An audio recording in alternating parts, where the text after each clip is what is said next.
గోదావరి జిల్లాలో జరిగేటువంటి సంక్రాంతి సంబరాలు ప్రతిదీ కూడా విశిష్టత మనకు ప్రధానంగా తెలిసిందే. ఈ గోదావరి జిల్లాలో జరిగేటువంటి సంక్రాంతి సంబరాలు, అలాగే భోగి మంటలు, అలాగే కోడి పందాలు, అలాగే మనకి ఎడ్ల పందాలు సరదాగా జరుగుతాయి. ఈసారి అయితే మనకి వినూత్నంగా ఈ యొక్క పడవల పందాలు కూడా నిర్వహించినటువంటి పరిస్థితి కోనసీమ జిల్లాలో అయితే కనపడుతుంది. అంతేకాకుండా 400 ఏళ్ల చరిత్ర కలిగినటువంటి ఈ యొక్క సంక్రాంతి మరుసటి రోజే ఈ యొక్క కోనసీమలోనే జరిగినటువంటి 400 ఏళ్ల చరిత్ర గల కోనసీమ ప్రబల తీర్థం ఎంతో ఫేమస్గా ఉంది. ఈ యొక్క కోనసీమ జిల్లాలోనే ఎంతో ఈ యొక్క కోడి పందాలు ఏ విధంగా అందరూ కూడా సరదాగా ఎంజాయ్ చేస్తారో అంతే భక్తి భావంతోనే ఇక్కడ ఏదైతే ఈ యొక్క ప్రబల తీర్థం 11 రుద్రులు అంటే ఏకాదశ రుద్రులు అంటారు. ఏకాదశ రుద్రుల్ని ఒకే చోట చేర్చి ఈ యొక్క జగ్గన్న తోటలో ఈ యొక్క రుద్రులందరూ కూడా అందరిని కూడా ప్రతిష్ఠించి అక్కడంతా కూడా ఒక జగ్గన్న తీర్థంగా జరుపుకుంటారు. ప్రస్తుతం ఈ కోనసీమ జిల్లాలో ఉన్నటువంటి అంబేద్కర్ కోనసీమ జిల్లాలో ఉన్నటువంటి పి గన్నవరం నియోజకవర్గంలో ఈ యొక్క ఏదో అంబాజీపేట మండలంలో ఉన్నటువంటి గ్రామాల్లోనే 11 గ్రామాలు ఉంటాయి. 11 గ్రామాల్లోనూ కూడా వేరే అన్ని చోట్ల 11 శివాలయాలు ఉంటాయి. 11 శివాలయాలు ఒక్కొక్క ఈ యొక్క రుద్రులుగా భావిస్తారు. రుద్రులుగా ఉండడంతోనే ఆ రుద్రులందరూ కూడా ఈ యొక్క జగ్గన్న తోటలో సమావేశమవి ఇవందరూ కూడా వాళ్ళందరూ కూడా సమావేశం చేసేందుకు ఒక ప్రభలను అయితే తీర్చిదిద్దుతారు. ఒక ప్రభ రూపంలో ప్రతి శివాలయానికి ఒక ప్రభను అయితే తీర్చిదిద్దారు. ఎంతో చాలా అందంగా తీర్చిదిద్ది ఆ ప్రభల్ని ఊరంతా ఊరేగించుకుంటూ ఈ యొక్క పచ్చని కోనసీమ పంట పొలాల మధ్య ఈ ప్రభలందరూ కూడా తీసుకుని గ్రామస్తులు అందరూ కూడా తీసుకుని వెళ్ళి అక్కడ మొత్తం ఏకాదశ రుద్రులు ఎవరైతే ఉన్నారో అందరినీ ఈ యొక్క జగన్ తోటలో కూడా ప్రవేశపెట్టి ఒక తీర్థం ఒక కని విని ఎనగని రీతిలో ఈ యొక్క తీర్థం అయితే జరుగుతుంది. మనం చూస్తున్నటువంటి ఇవే మనకి ఏదైతే మొత్తం 11 గ్రామాలకు సంబంధించినటువంటి ఏకాదశ రుద్రులు అంటారేలో జగన్న తోట ప్రబల తీర్థం అంటే ఎంతో ప్రఖ్యాతిగాంచింది. ఈ యొక్క భారతదేశం వ్యాప్తంగా కూడా ఎంతో కూడా గుర్తింపు పొందింది. ఎందుకంటే ప్రధాని నరేంద్ర మోడీ కూడా ఈ యొక్క జరుగుతున్నటువంటి ప్రబల తీర్థాన్ని కూడా గతంలో మెచ్చుకున్నటువంటి పరిస్థితి చూడొచ్చు. మన మొదటగా చూసుకుంటే మనకి పోలగుమ్మ గురించి మొదలుకొని ఈ యొక్క మృత్యుంజయ రుద్రుడిగా భావిస్తారు. అలాగే మనకి ఇరుసుమండ, అలాగే మనకి శ్రీ సత్యనారాయణ రుద్రుడు, అలాగే మనకి నేదునూరు సంబంధించినటువంటి శ్రీ కాగ్నికాల రుద్రుడుగా భావిస్తారు. అలాగే శ్రీ నీలకంఠ రుద్రుడు, అదే మొసలపల్లి, అలాగే మళ్ళీ ఇక్కడ పుల్లెటుకూరు సంబంధించినటువంటి ఈ మొత్తం మనం చూసుకుంటే గంగమ్మ కుర్రు, అలాగే గంగల కుర్రు, అగ్రహారం, అలాగే వాగ్నేశ్వరుడు, అలాగే ముక్కామల, అలాగే ఒక్కలంక, కే పెదపూడి. ఇందులో మనకి చూస్తున్నాం ఇవన్నీ కూడా మనకి ఒక ఫ్లెక్స్ రూపంలో ఇక్కడైతే ఏర్పాటు చేశారు. ఇందులో మనకి చూసుకుంటే ఇక్కడ ముక్కామల సంబంధించినటువంటి ఈ యొక్క మొత్తం ఒక్కొక్కరు కూడా ఒక్కొక్క రుద్రుడికి మంచి విశిష్టత కలిగినటువంటి రుద్రుడిగా చెప్తుంటారు. అందులో వాగ్నేశ్వరుడు అంటే మనకు ఒక సీఎంగా భావిస్తుంటారు. అంటే ఈ యొక్క వీళ్ళందరూ కూడా ఒక సీఎంగా, అంటే మనకి ఏపీలో ఒక సీఎం ఏ విధంగా ఉంటారో అలాగా ఆయన భావిస్తుంటారు. ఇక్కడ మొసలపల్లికి సంబంధించిన ఆయన అయితే ప్రధానమంత్రి, అంటే మనకు నరేంద్ర మోడీ ఏ విధంగా ఉంటారో అలాగే ఈ రుద్రులు అందరూ కూడా మిగిలిన అందరూ కూడా ఒక కమిటీ సభ్యులుగా అందరూ కూడా ఉంటారు. ఈ విధంగా ఈ యొక్క మా జగ్గన్న తోటలో అందరూ కూడా సమావేశమై మొత్తం ఈ సమావేశం అవుతారనేది మొత్తం ఏదైతే గత 400 ఏళ్ల చరిత్ర నుంచి ఈ ప్రబల తీర్థాలంతా ప్రఖ్యాతిగాంచినటువంటి ఈ ప్రబల తీర్థాలకైతే మొత్తం ఈ కోనసీమ జిల్లా అయితే సిద్ధమవుతుంది. ఈ కోనసీమ జిల్లాలో ఉన్నటువంటి ఏకాదశ రుద్రులు ఎవరైతే ఉన్నారో వాటికి సంబంధించినటువంటి ఈ యొక్క ప్రభలు ప్రతి శివాలయానికి ఒక్కొక్క ప్రభనైతే తీర్చిదిద్దారు. ఎంతో అందంగా ఈ యొక్క ముస్తాబు చేసి ఈ యొక్క ప్రభలను అయితే పంట పొలాల మధ్య అయితే మొత్తం ఆ గ్రామాల్లో ఏదైతే ఉన్నాయో మొత్తం 11 గ్రామాలకు సంబంధించిన వారంతా కూడా ఈ యొక్క 11 రుద్రుల్ని కూడా ఒకే చోట ప్రతిష్ఠించే మొత్తం ఒక కోనసీమ ప్రబల తీర్థం అనేది జరుపుకుని వస్తుంటారు. ఇక్కడ ఏ విధంగా జరుపుతారు ఇక్కడ కోనసీమ మనం చూడొచ్చు. ఇక్కడ ఇవే ప్రభల్ని ఇప్పటికే సిద్ధం చేస్తున్నటువంటి దృశ్యాన్ని చూడొచ్చు. ఇప్పుడు మొత్తం మరి 2 రోజులు మాత్రమే సమయం ఉన్న నేపథ్యంలోనే వీటిని సిద్ధం చేస్తున్నారు. మొత్తం ప్రబల తీర్థాలు మొత్తం ఎంతో ఫేమస్గా ఉంది. దీన్ని చూసేందుకు ఎక్కడ అంత దూరం ఉన్న వాళ్ళందరూ కూడా ఇక్కడికి వచ్చి ఇక్కడ తిలకించేందుకు ఇక్కడికి వస్తుంటారు. ఇక్కడ మాట్లాడే ప్రయత్నం చేద్దాం. చెప్పండి, ఇక్కడ ప్రబల తీర్థాలు ఏ విధంగా జరుగుతాయి, ఎన్నాళ్ళ నుంచి చరిత్ర ఉందండి దీనికి? 450 సంవత్సరాల క్రిందటి నుంచి జరుగుతుందండి ఇది. ఇవాళకి కూడా ఎడ్ల బండి మీద సంతోషంగా వస్తారు. ఎడ్ల బండిని కూడా ఈ గ్రామాల్లో వాడుతున్నారు. చాలా ఆనందంగా వృద్ధులు, నడవలేని వాళ్ళు అందరూ కూడా దర్శించుకుంటారు. అంటే 11 మందిని ఒకేసారి చూసే భాగ్యం కలిగినటువంటి ఏకైక ఉత్సవం. లక్షలాది మంది దేశ విదేశాల నుంచి కూడా ఈ గ్రామాల్లో ఉన్నటువంటి ప్రతి ఒక్కరూ విదేశాల్లో ఉన్నారు. ఇంటింటికి వాళ్ళందరూ ముందే 10 రోజుల ముందు ఈ ఉత్సాహాన్ని చూడడానికి వచ్చి పార్టిసిపేట్ చేస్తూ ఉంటారు. అసలు ఈ యొక్క జగ్గన్న తోట ప్రబల తీర్థం అంటే ఏంటి, అసలు ఎందుకు ఇలా జరుపుతుంటారు, అసలు దీని విశిష్టత ఏంటో చెప్పండి. దీని విశిష్టత ఏమిటంటే 11 శివాలయాల్లోనూ ఉన్నటువంటి ఏకాదశి రుద్రులు ఒక చోట కొలువై ఉండడం. జనరల్గా ఏమిటంటే ఈ పుష్యమాసంలో ధనధాన్య సంపదలన్నీ ఇంటికి వస్తాయి. పూర్వకాలంలో అయితే దీని గురించి వీళ్ళందరూ కలిసి ఒక చోట గుమ్ముకూడి మాఘమాసంలో వివాహాలు ఏమైనా కుదురుతాయేమో అని అనుకుని ఈ వేదం చదువుకుంటూ దేవుణ్ణి తీసుకెళ్ళి చేసేవారని మా పూర్వీకులు చెప్పింది. అది ఇలాగ పండగగా మారి ఉత్సాహంగా అలా కొనసాగుతుంది. వాటికి కూడా కులమత వర్ణ వర్గ ఏ విధమైన భేదం లేకుండా అందరూ సంతోషంగా జరుపుకుని పండుగ. అంటే ఇప్పుడు ఈ ఒక్కొక్క గ్రామానికి ఒక్కొక్క ప్రభను తయారు చేస్తుంటారు. అందులో 11 గ్రామాలకు సంబంధించి కూడా ప్రభలో ఏ విధంగా అందంగా తీర్చిదిద్దుతారు, ఎన్ని రోజుల నుంచి దాన్ని ముస్తాబు చేస్తారు? ఒక 3 రోజుల ముందు నుంచి వెదురుగళ్ళు తదితర దాంతో తయారు చేస్తారు. అది చెప్పండి, ప్రబల తీర్థం కోసం చెప్పండి. అసలు ఈ ప్రబల తీర్థం మీరు ఎన్నాళ్ళ నుంచి మీకు ఇది జరుగుతుంటాయి? అసలు మీరు ఎప్పటి నుంచి ప్రబల తీర్థంలో పాల్గొన్నారు? నాకు 60 years, నా present 60 years, I have hot 62 సంవత్సరాలు. నాకు చిన్నప్పటి నుంచి తెలిసింది ఏంటంటే ఇక్కడి నుంచి ప్రజలు తయారడం మా తరతరాల సంపద మొదలైంది. నెంబర్ ఈ ప్రభలు తయారు చేయాలంటే బెదిరిబద్దలు నానబెట్టడం, నెక్స్ట్ ఇలా బొద్దులు, కంకర్లు, జాలాలు, వెన్నెలు, ఈ వెన్నెలు, పచ్చరిపాలకొండ, గంటలు, ధాన్యాలు, చెరుగళ్ళు ఇవన్నీ కూడా కడతారు. ఎందుకు కడతారంటే సంక్రాంతి సకల భోగభాగ్యాలు వస్తాయన్నమాట ఆ పండగకి. ఆ సకల భోగభాగ్యాల వల్ల ఏమిటంటే ప్రజల బంధాలు అనుబంధాలు పెంచడం గురించి రకరకాలుగా తయారు చేసి అన్ని ఊళ్ళ నుంచి వస్తారు. 11 ఊళ్ళ నుంచి ఒక రకం కాదు, అందరూ కూడా ఎవరికి వాళ్ళు పోటీగా తయారు చేస్తారు. పోటీగా తయారు చేస్తే 11 ఉత్సవాలు అక్కడ కలుస్తాయి. ఎందుకంటే దీనివల్ల అభివృద్ధి పరచడం గురించి పూర్వం కరువు సంభవించారు. అప్పుడు ఈ కరువుని పోగొట్టడం గురించి ఇది వచ్చిందని వీళ్ళందరూ పిలిచి దేశాన్ని మన ఈ కోస్తాంతా డెవలప్ చేయడం గురించి వీడు వెళ్తారని అప్పుడు చెప్పారని చెప్తున్నారు. మా పెద్దలు తరాన్ని చెప్పింది. కానీ అక్కడ వ్యాగ్రేసులు చాలా పట్టు అన్నింటిలో కల వ్యాగ్రేసం వస్తే ఉన్న ప్రభలు మా నాన్నగారు చెప్పేవారు అన్ని ప్రభలు ఆటోమేటిక్గా ఊగిపోతాయట. మా నాన్నగారు చెప్పారు నాకు అప్పుడు ఆటోమేటిక్గా ప్రభలు ఆటోమేటిక్గా ఊగుతాయి. ఎందుకంటే అన్నిటికల జగన్న తోటలో పెట్టిన తర్వాత ప్రభలు వాటికి ఆటే షేక్ అవుతాయంట. మా నాన్నగారి తరం ఉన్నప్పుడు వాళ్ళ నాన్నగారు ఉన్నప్పుడు కూడా మాకు తెలిసి కూడా నా చింతనలో కూడా ప్రభలు ఊగివి. ఇప్పుడు అదే వ్యాగ్రేస్ వచ్చేప్పుడు తిప్పుతారు అన్నమాట. వాళ్ళ ఆచార సాంప్రదాయాల ప్రకారం అది కూడా ఉంటుంది. ఎక్కడ రుద్రుడికి ఎవరికి వాళ్ళే అందరూ గొప్పవాళ్ళు, ఎవరు ఇందులో ఎవరు తెలియదు. ఏ రుద్రుడికి ఆ రుద్రుడికి చాలా గొప్పవాళ్ళు. కానీ అందరూ సుఖ సంతాలు సంతోషంగా ఉండాలని కోరుకుంటున్నారు. కాబట్టి అందరూ హరహర మహాదేవ శంభో సంక్రాంతి ఇక్కడి నుంచి 5 కిలోమీటర్లు వెళ్తాం.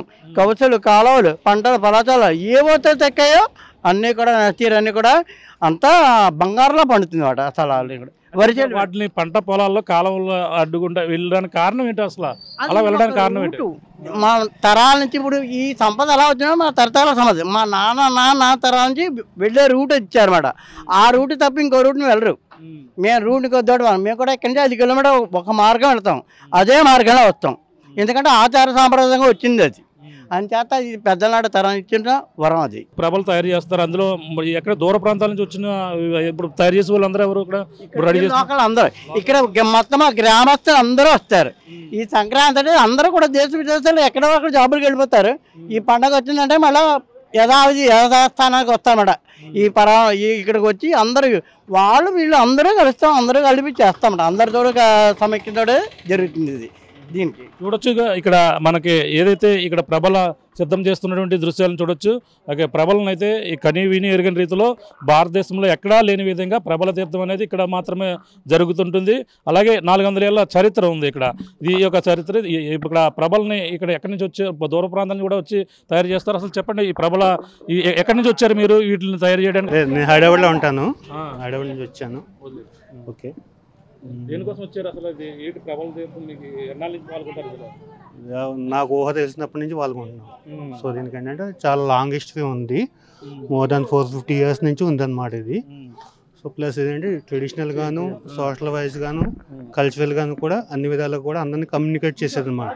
యాక్చువల్గా బేసిక్గా ఫార్మర్స్ పండుగ అప్పట్లో, ఎందుకంటే అన్ని కుటుంబాలు కూడా అయితే ఆధ్యాత్మికంగానే వచ్చేది. సంక్రాంతి అంటే ఏంటి, మనకి పంట ఇంటికి వచ్చే టైం అనమాట. ఆ టైంలో అన్ని గ్రామాలలో వచ్చి అన్ని ఆధ్యాత్మికంగాను, దైవికంగాను అన్నిట్లుగా కలిసి సామూహికంగా చేసుకుని ఉత్సవం అయింది. సో ఎప్పటి నుంచి వచ్చిన ఆచారం.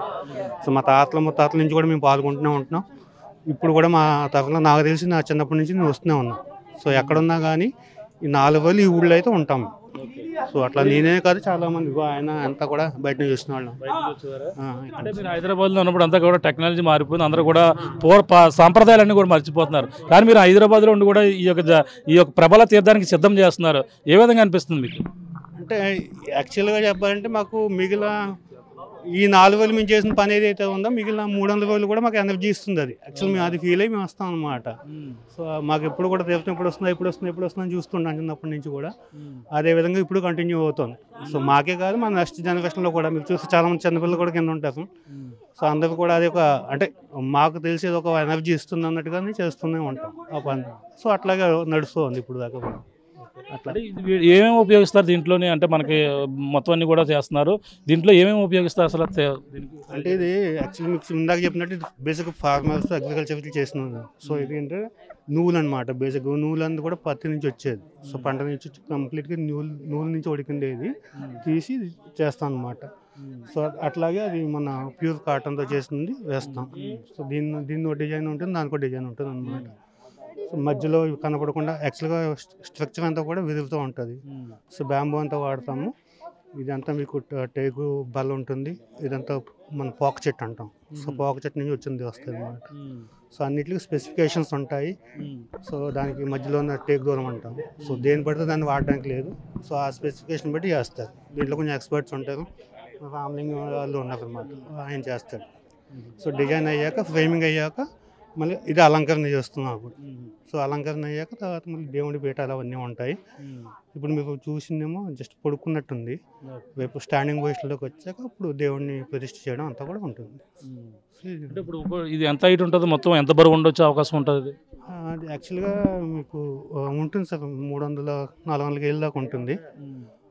కాకపోతే మీకు ఇప్పుడు కనీసం ఒక 50 మంది లేపితే కానీ లేవదు.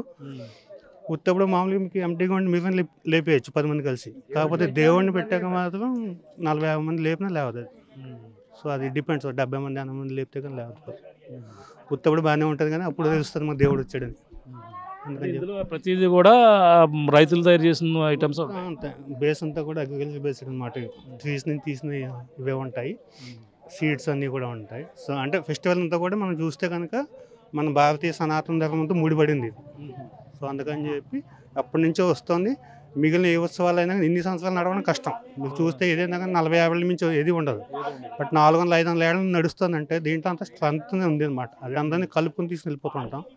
సో సోషల్గా కానీ ఎకనామికల్గా కానీ నడుస్తుంది. చూడొచ్చు మొత్తం ఇవంతా కూడా మనం ఈ తయారు చేసేటువంటి ప్రభలు ఏవైతే ఉన్నాయో అన్నీ కూడా రైతులు అంతా రైతు ఏదైతే మనం పండించే ఊలు కావచ్చు, అలాగే చేనేత వస్త్రాలు కావచ్చు, మొత్తం అందరూ స్వయంగా తయారు చేసినటువంటి వాటిని దీంట్లో వాడతారు. ఇది దాదాపుగా ఈ యొక్క ఎదురు కావచ్చు, మొత్తం అన్నీ కూడా ఈ యొక్క మొత్తం అందరూ కూడా తయారు చేసి ఈ విధంగా అయితే తయారు చేస్తారు. దీన్ని అంతా కూడా సిద్ధం చేసి ఈ మొత్తం భారీ ఎత్తున ఇదైతే తయారవుద్ది. 400 కేజీలు బరువు వరకు కూడా ఉండే అవకాశం ఉంది. వీటిని అయితే తయారు చేసిన తర్వాత ఏదైతే జగన్న తోట ఏదైతే ఉందో తోటలోకి అయితే తీసుకుని వెళ్తారు. వీళ్ళు ఉత్సవమూర్తులుగా దీని మీద స్వామివారిని ప్రతిష్ఠించిన తర్వాత అయితే వాళ్ళంతా కూడా తీసుకువెళ్తుంటారు చెప్పొచ్చు. ఇక్కడ మాట్లాడే ప్రయత్నం అయితే ఇక్కడ ఎక్కడి నుంచి వచ్చారో మాట్లాడదాం. చెప్పండి, మీరు ఎక్కడి నుంచి వచ్చారండి? బెంగళూరు నుంచి వచ్చానండి. దేనికోసం వచ్చారు అంటే ఇక్కడ ఈ విధంగా మీరు ఈ ఊరేనండి మీది? మాది ఈ ఊరేనండి. అందుకు మా ఊరని ప్రతి సంవత్సరం వస్తాం మేము అక్కడి నుంచి. వచ్చి వస్తాం. ఏం చేస్తారు అంటే మీరు బెంగళూరులో ఏం చేస్తారు, ఇక్కడ మరి దేనికోసం వచ్చారంటే మీరు? బెంగళూరులో జాబ్ అండి, బెంగళూరులో జాబ్. ఈ సంక్రాంతి కోసం ప్రతి సంవత్సరం ఈ ఊరు వస్తాము. ఇక్కడికి వచ్చి ప్రభ కట్టి దీంట్లో పాల్గొని వెళ్తుంటాం తప్పనిసరిగా. విశిష్టత ఏంటి మీకు అంటే 400 ఏళ్ళ చరిత్ర నుంచి అలా కంటిన్యూగా వస్తుంది ఈ చరిత్ర? మా ఊరు కదండి, మా ఊరు ఇది ఒక ఉత్సవం పాల్గొనాలని కంపల్సరీ సెంటిమెంటల్గా తప్పకుండా పాల్గొని ట్రై చేస్తాము. సాధ్యమైనంత వరకు వచ్చి కార్యక్రమం పాల్గొని వెళ్తాం. ఏంటి మీకు తెలిసిన విశిష్టత ఏంటంటారు ఈ మొత్తం ఈ యొక్క జగన్న తీర్థం కోసం విశిష్టత మీకు తెలిసింది? అంటే ఇది మా దేవుడు మా ఊరు ఒక నమ్మకం. చూస్తున్నాం ఎక్కడ ఉన్న వాళ్ళందరూ కూడా దూర ప్రాంతాల నుంచి వచ్చి ఏదైతే ఇక్కడ జరిగేటువంటి కోనసీమ జిల్లాలో జరిగే ప్రబల తీర్థానికి అయితే హాజరవుతారో, అలాగే ఇక్కడ 11 గ్రామాలకు సంబంధించినటువంటి వారు అందరూ కూడా ఎవరైతే మొత్తం అందరూ కూడా ఏకదశ రుద్రులను అందరినీ కూడా ఒకచోట ప్రవేశపెట్టేందుకు, అలాగే భారీ ఎత్తున ఈ ప్రభలను అయితే తయారు చేసి మోసుకుంటూ ఏదైతే పంట పొలాలు కాలువలు కూడా అడ్డుకుంటూ వెళ్ళి కింద నడుస్తూ వెళ్తే వీరంతా కూడా మోసుకుని వెళ్ళి ఏదైతే జగ్గన్న తోటలో ఈ మొత్తం 11 రుద్రులను కూడా అక్కడ తోటలో ప్రవేశపెట్టిన తర్వాత అక్కడ అందరం కూడా అక్కడ ఒక ప్రబల తీర్థం మొత్తం భారీ ఎత్తున అయితే జరుగుతుంది. ఆ విధంగా జరిగినటువంటి తీర్థం మొత్తం దేశవ్యాప్తంగా గుర్తింపు వచ్చింది. ప్రధానమంత్రి కూడా దీన్ని మెచ్చుకున్నటువంటి పరిస్థితి ఉంది. ఎందుకంటే ఈ యొక్క పూర్వంలో కరువు కాటకాలు ఉన్న నేపథ్యంలోనూ మొత్తం 11 శివాలయాలు దేశంలో ఎక్కడా లేని విధంగా ఇక్కడ ఏదైతే ఈ యొక్క అంబాజీపేట మండలంలో ఉన్నటువంటి ఈ యొక్క 11 గ్రామాల్లో 11 శివాలయాలు ఉన్నాయి. 11 శివాలయాలకు సంబంధించినటువంటి ఈ రుద్రులందరూ కూడా వచ్చి ఈ యొక్క జగ్గన్న తోటలో ఏదైతే కనుమనాడు అయితే మొత్తం సంక్రాంతి జరుగుతున్న ఒక పక్కన సంబర వాతావరణం జరుపుకుండా ఈ కోనసీమ జిల్లాలో మాత్రం సంక్రాంతి పండుగలో ఈ ప్రబల తీర్థంతో ముగిసే విధంగా కూడా జరుగుతుంటాయి. ఈ సంబరాలు అన్నీ కూడా జరుగుతుంటున్న పరిస్థితి. ఏదేమైనా ఈ ప్రబల తీర్థానికి దూర ప్రాంతాల నుంచి ఎక్కడ ఉన్నా సరే మనం చూసాం, హైదరాబాదు అలాగే బెంగళూరు నుంచి కూడా వచ్చి ఈ యొక్క ప్రబల తీర్థాలు అది తయారు చేస్తున్నటువంటి పరిస్థితి ఇక్కడ మనం ప్రధానంగా చూస్తాం. మొత్తం ఈ విధంగానే 11 గ్రామాలకు సంబంధించినటువంటి ప్రమలన్నీ కూడా ఈ యొక్క ప్రబల తీర్థానికి అయితే సిద్ధమవుతున్న పరిస్థితి ప్రధానంగా ఉందని చెప్పాలి. ఇది కూడా తాజా పరిస్థితి. కెమెరామెన్ సతీష్తో ప్రకాష్, RTV, పి గన్నవరం నుంచి. మరిన్ని వీడియోస్ కోసం ఛానల్ ని సబ్స్క్రైబ్ చేయండి. లేటెస్ట్ అప్డేట్స్ కోసం వాట్సాప్ ఛానల్ ని ఫాలో అవ్వండి. ఆ లింక్ డిస్క్రిప్షన్ లో ఉంది.